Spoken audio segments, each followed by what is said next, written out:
The French government is lowering speed limits on all two-lane highways from 90 kilometers an hour, 56 miles per hour, to 80 km/h, 50 miles per hour, after an alarming rise in road deaths in the last 3 years.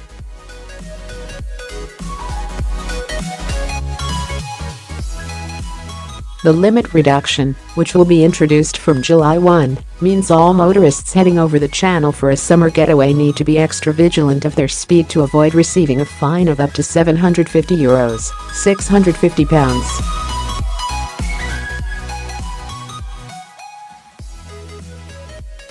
The move came after road deaths in the country soared to nearly 3,500 in 2016, with 55% of those, accounting for 1,911 victims, taking place on two-lane routes with no separating guardrail that make up around 250,000 miles of the country's road network.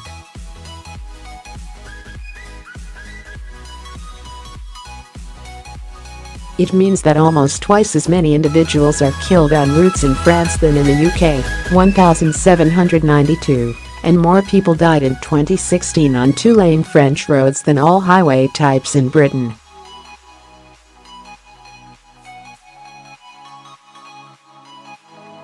Of the fatalities on the secondary French roads in 2016, 32% were caused by excessive or inappropriate speed, the figures showed.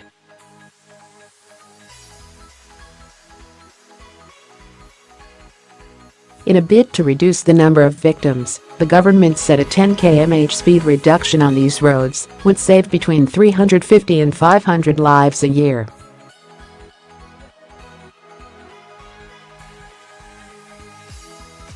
Speaking after a meeting with the French Road Safety Council, Prime Minister Edouard Philippe said on Tuesday, "Unsafe roads are not inevitable.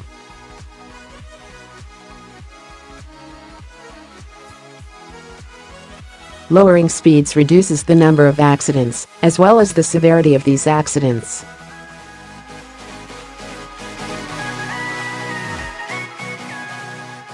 Casualties on French roads have been rising since 2014, after the figures dropped to a historic low of 3,268 deaths in 2013.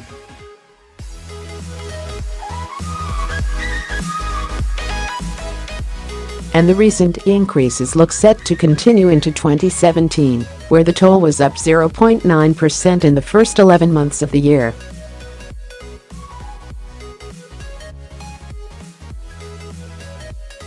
According to the official statistics, some 105 people were killed on roads during the Christmas holiday period of 2016, suggesting that last year's casualty stats will cement a fourth successive year of rising victim numbers.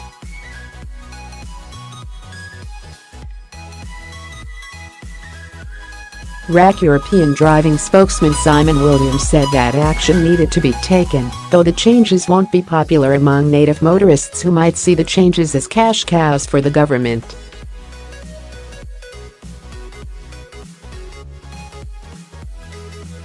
How effective this will be very much depends on the level of compliance from motorists and, naturally, the level of police enforcement, he said.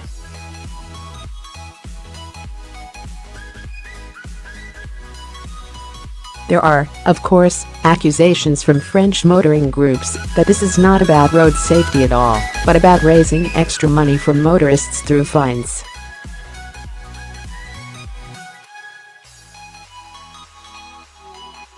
On-the-spot fines for speeding in France can reach as much as €750, £650, and as of last year UK drivers caught by speed cameras can be traced home and issued with unpaid penalties.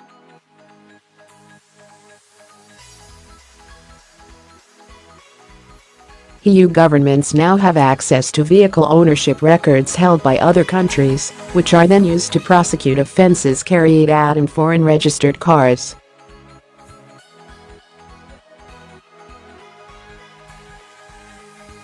However, the one-way rule prevents British police from being able to pursue European motorists captured exceeding the limit by cameras in the UK.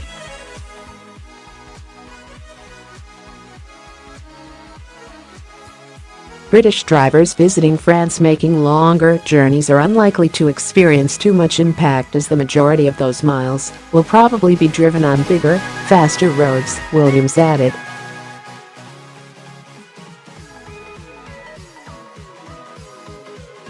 British drivers will, however, clearly have to get used to driving 10 miles per hour slower on A and B roads than they would at home, otherwise their visits may prove expensive.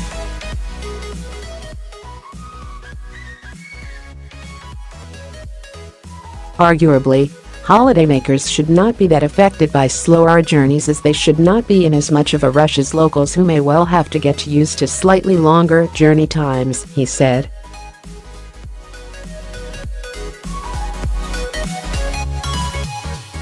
Harrison trial in the UK to curb accident rates by reducing speed limits from 30 miles per hour to 20 miles per hour in built-up areas backfired, according to figures released in December.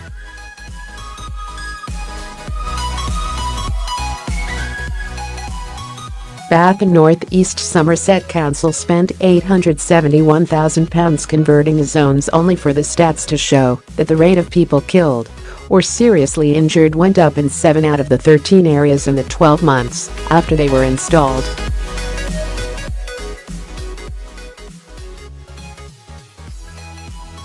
The rise was blamed on pedestrians being less diligent when crossing the roads.